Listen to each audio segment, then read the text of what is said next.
Good morning, everyone. Welcome to RadioSilentPlay.com. I am your moderator for today on Friday, March 18th, 2016. Let me start off by saying I am not a financial advisor. Please do your own due diligence before trading any stock or options. Trading stocks and options require lots of risk. So I want to go over uh, the sentiment in the overall big board market. If you don't know, the markets have been ramping up, and we took some positions here on the SPY, and I just want to go over some of the happenings in the market right now.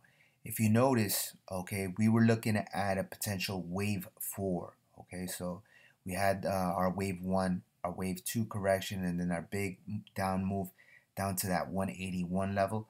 Okay, this thing hit a low of 181.02, and from that 181.02 we just saw a huge move up to 205.23. So we kissed that 204 level, 205 level yesterday. Now, if you notice, we ended up taking a position here for a setup here at 202.20, 204.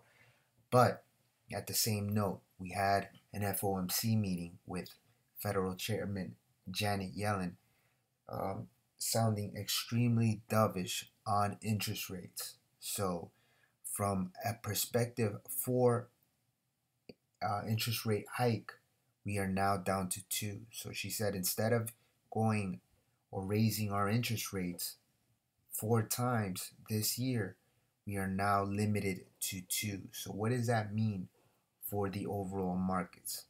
Well, basically, what it means for the economy, it means that the economy is not growing as expected. So the growth is a lot weaker than expected. Okay. Right now, bad news in the economy means good news for the market. And why is that? If they do not raise interest rates, what happens is the US dollar loses value. Okay, if you notice here on the weekly, okay, the US dollar has significantly come down. Now it's about to test this key $24 support here. Okay, so what I want traders to kind of take into consideration whenever you have interest rates, okay, low, what happens is you have higher inflation. When you have higher inflation, equities such as the markets, they go higher. If you look at gold, if you look at oil, now you're starting to see that inverse relationship start going into effect with oil and gold. So what I want traders to kind of understand is we want to make sure that if we do happen to close above 204, okay, or if you want to widen your stop, I have my stop here at 205 on 2 consecutive closes above 205. That's because I'm widening my stop. But if traders want to keep their stop close above 204, you can do that. And then what you can do is simply wait for a close below this 21-day moving average at 198.06 on 2 consecutive closes to confirm a move lower. Okay, that's probably your safest way to trade these markets. You want to see some confirmation. Now, if the markets close above 204, for some traders, you can start stopping out of the trade just to ensure that you manage risk. Okay, I have my stop close above 205 on 2 consecutive closes. That's personally my stop. But if traders want to start looking at this key level here, okay, this line, if you connect this pivot high, okay, to this pivot high, you're actually trading above this level. So if you want to place your stop close, today is confirmation day. Okay, yesterday the markets closed at 204.63. If the markets close above 204, you can stop out and then just simply wait for a potential break of this 198 level. Okay, if the market closes below 198 on 2 consecutive closes, that means that you have confirmation for a top. So I want traders to kind of keep an eye on that. Now, if the market closes above 204, okay, what I expect is the next target to be this level here at 208, okay, and the potential then a retest of this high here at 210. Okay, so those are your levels here. Ultimately, this is a game changer for the markets. You had first news that the ECB, okay, the European Central Bank, was going to negative interest rates. Then you had word that the Bank of Japan was going to negative interest rates. And now, if you notice, now instead of the Fed chairman sounding hawkish, now she's sounding extremely dovish. Okay, it almost sounded like they were going to do a new quantitative easing.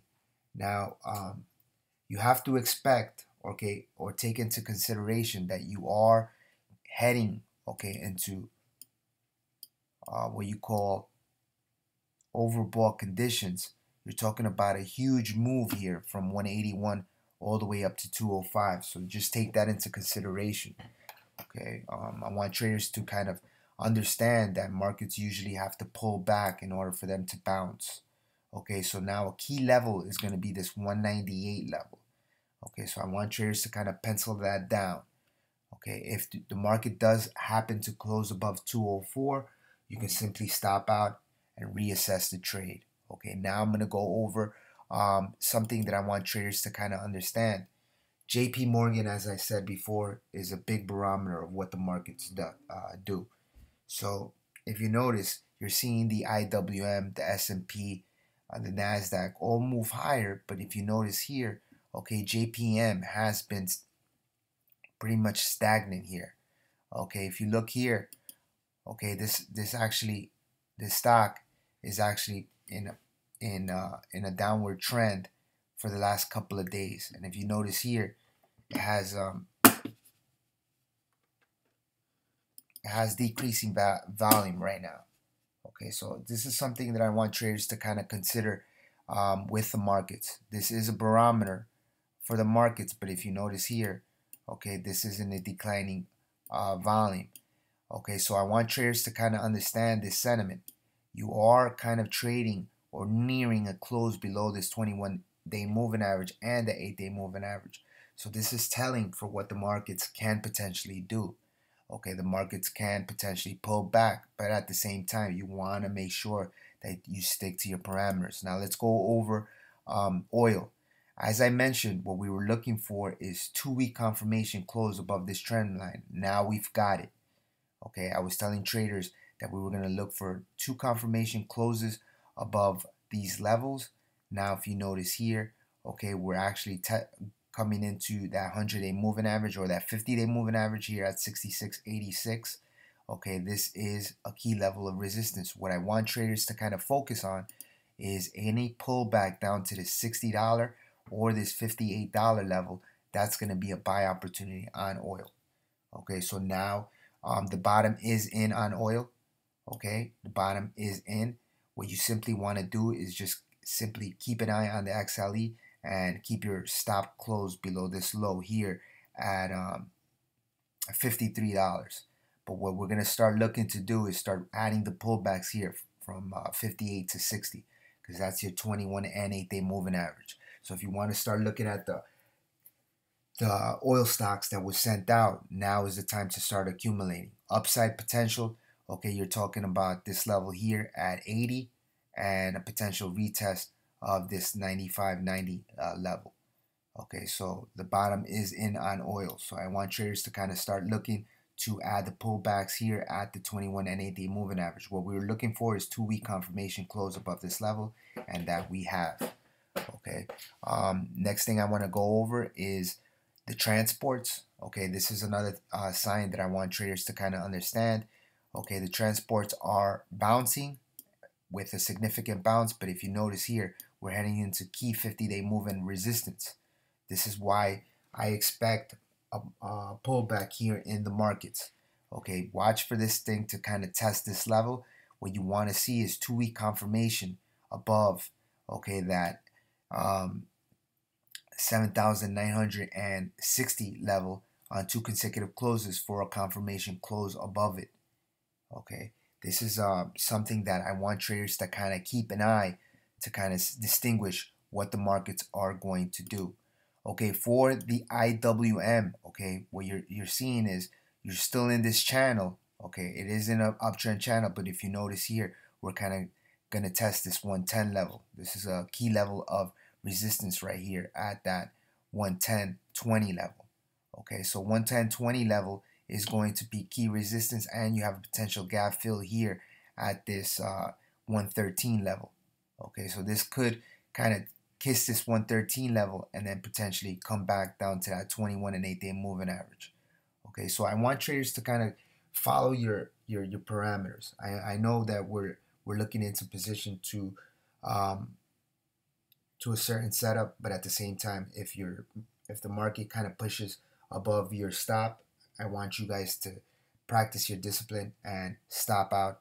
Okay, you always want to take into consideration fundamentals, and right now, if you notice, you had the non-farm payrolls come in. Bad news equals good news. That's how the markets work. We don't want to make sense of it, but at the same time, you want to kind of follow the charts.